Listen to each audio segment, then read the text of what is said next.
They're calling it Grim Reminders, but I feel anything but grim. But I'm reminded that I have spoilers from Ghost Galaxy exclusive to Keyforge Public Radio. Let's open the seal and discover the thing together with the accompanying blog post in the description. Let's get sweaty.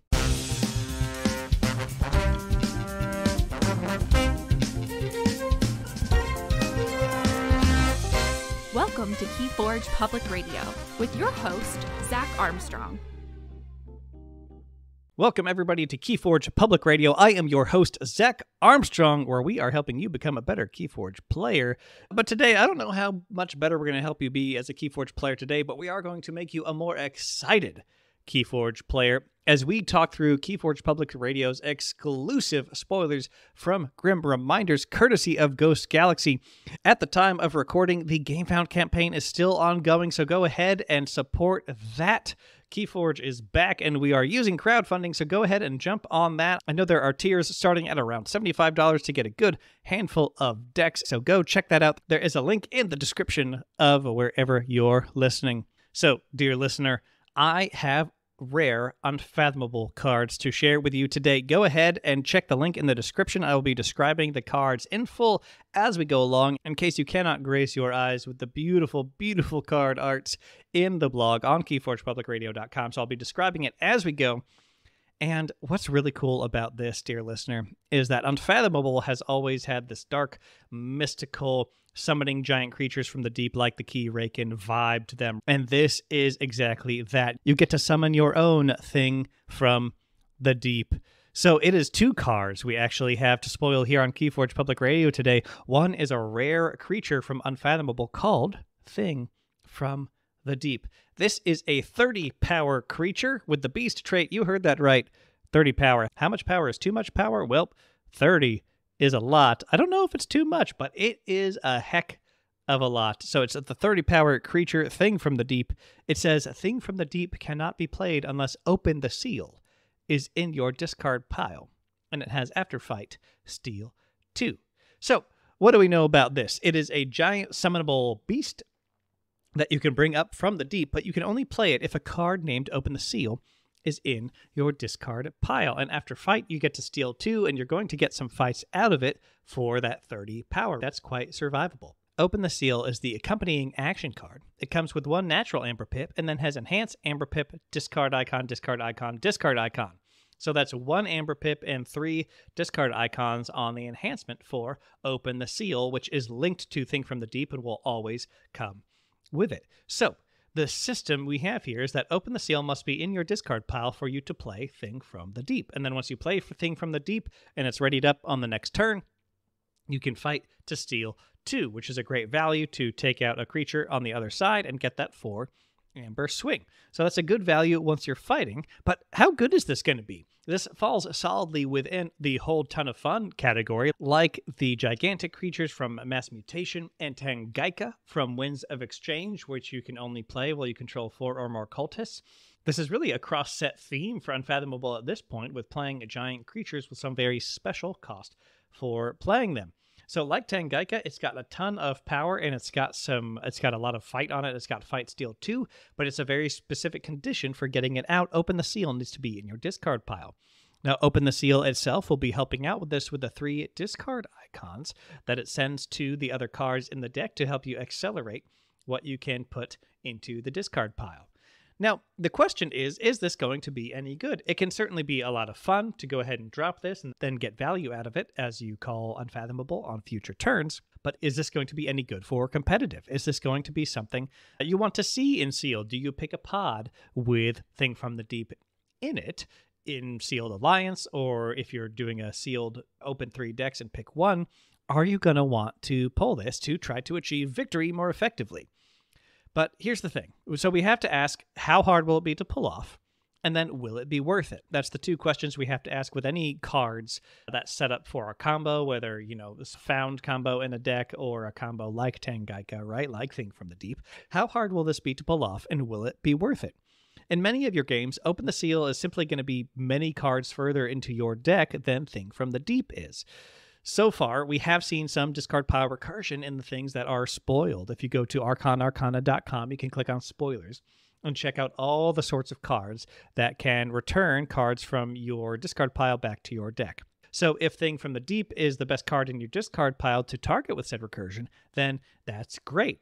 If you've gotten Thing from the Deep early and you haven't seen Open the Seal, you're probably going to want to discard Thing from the Deep so you're not chaining yourself, so you're drawing up that extra card instead of Thing at the end of the turn. So you might have some ways to recur it, and you'll only want to recur it if it's the best option to recur in your discard pile via whatever recursion method you're using. Whether that is shuffling back into your deck, putting on top of your deck, adding to your archives, your hand, whatever it is, there's several flavors of this in Grim Reminders.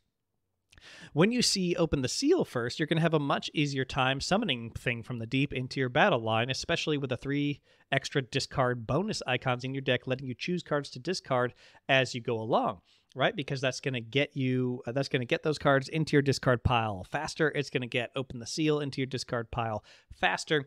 And with that extra draw at the end of the turn, as you're drawing up to 6, you used a discard bonus icon to discard an extra card from your hand. You're going to be seeing Thing even faster when you see those discard bonus icons. So that is generally, I think it will be about 50-50 about whether you can get this thing out easily or not. And you'll have to see if you want to spend your options and your resources on recurring an early Thing from the Deep out to then play it later. But here's one of the biggest issues with Thing from the Deep being strong. It's going to be fun. Like I said, it's very cool, and I like that it's rare. But it's a creature without a play effect, so it's only going to start to steal Amber for you on future Unfathomable turns. And if there's something to fight, and something that can't have poison, I might add, because then Thing from the Deep doesn't survive the fight. The 30 power means it won't be easy to fight off, though the removal action cards, of course, will do the trick. Got plenty of those in Keyforge. And stealing 2 Amber is a swing of 4 total, right? Your opponent loses 2, you gain those 2. And other cards with a swing of 4 are usually much easier to pull off. They have a simpler set of restrictions. There's Burn the Stockpile from a couple earlier sets that has your opponent lose 4 if there are 7 or more. Sea Urchin, the Evil Twin, steals 2 if the tide is high. Brand the Fanatic steals roughly 3, and you just have to destroy it, so you do need particular cards for that. So that's all to name a few, right? They all require some setup and particular parameters to fire, but are generally faster and more consistent than a 2-card combo where the payoff has to take a turn to ready. Now, that being said, this is repeatable, so if this thing lives and fights for multiple turns at the cost of you calling Unfathomable repeatedly, you could start to see a much bigger increase in the Amber stolen there. So I think there are situations where this can be good, but on average, this is not going to be a strong competitive card.